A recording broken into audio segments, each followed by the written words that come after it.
रामधारी गुप्ता खंड 2 प्रतिलेखन संख्या 17 80 शब्द प्रति मिनट की गति से स्टार्ट होगा 5 सेकंड के बाद।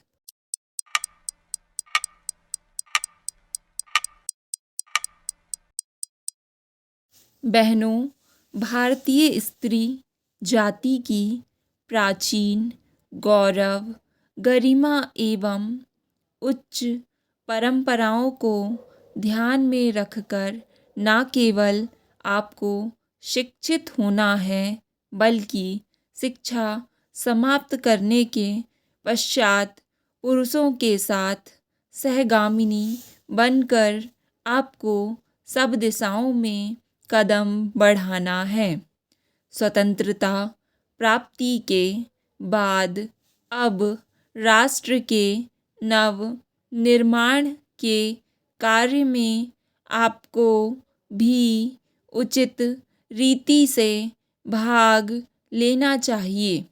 यह सब तभी संभव हो सकता है जब हम वर्तमान शिक्षा पद्धति की कमियों एवं दोषों को दूर कर उसको अपने अनुकूल एवं उपयोगी बना सकेंगे।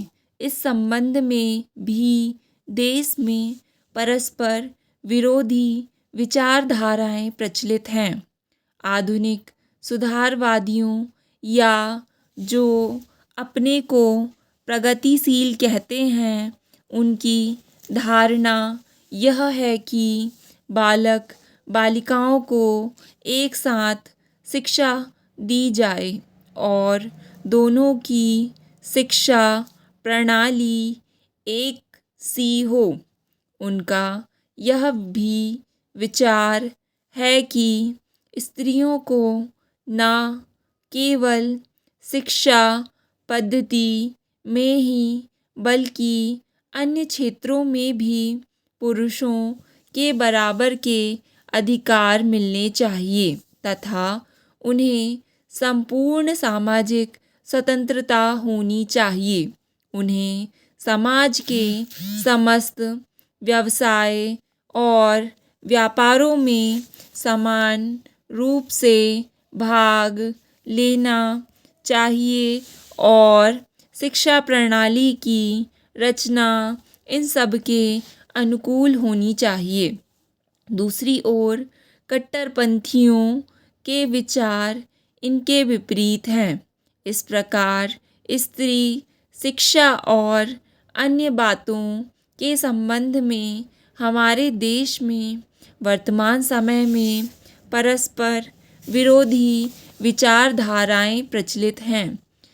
इन दोनों में से कौन सी विचारधारा उपर्युक्त हो सकती है और किसके द्वारा हमारी संस्कृति एवं सभ्यता फल फूल सकती है, इस पर हमें ध्यान देना आवश्यक है। जहाँ तक मेरा अपना विचार है, मैं समझता हूँ कि हमारे लिए इन दोनों के बीच के मार्ग को अपनाना श्रेयस्कर होगा। वर्तमान शिक्षा पद्धति के आदर्श एवं उद्देश्यों में जो दोष पाए जाते हैं, उनके अतिरिक्त वह बहुत महंगी सिद्ध हो रही है। प्रतिवर्ष हम अपने विद्यालयों द्वारा हजारों विद्यार्थियों को तैयार करते हैं, जिनमें से बहुतों को नौकरियां ना मिलने पर जीविका चलाना बहुत कठिन हो जाता है। इस प्रकार हम अपने विद्यालयों द्वारा जहाँ काफ़ी संख्या में विद्यार्थी बेकार तैयार होते देखते हैं, वहाँ फैशन परस्त भी तैयार होते देखते हैं। हमारे साधारण गृहस्थ घरों की लड़कियाँ जब प्रारंभ में आधुनिक विद्यालयों में प्रवेश पाती हैं, तो धीरे धीरे वे भी वहाँ की फैशन परस्ती की शिकार हो जाती हैं और सुंदर सुंदर बहुमूल्य साड़ियाँ एवं भांति भांति की साज श्रृंगार की वस्तुओं की नकल करने लगती हैं, जिससे अपने माँ बाप या अभिभावकों को पर्याप्त मात्रा में व्यय कराने के संकट में डाल देती हैं। ऐसी शिक्षा प्राप्त कर जब वे स्कूल या कॉलेज छोड़कर जाती हैं तो उनका जीवन भार स्वरूप होने का भय रहता है, क्योंकि जीवन के कार्यक्षेत्र में वह अपव्ययी शिक्षा पद्धति धनोपार्जन के उपयुक्त सिद्ध नहीं हो सकती।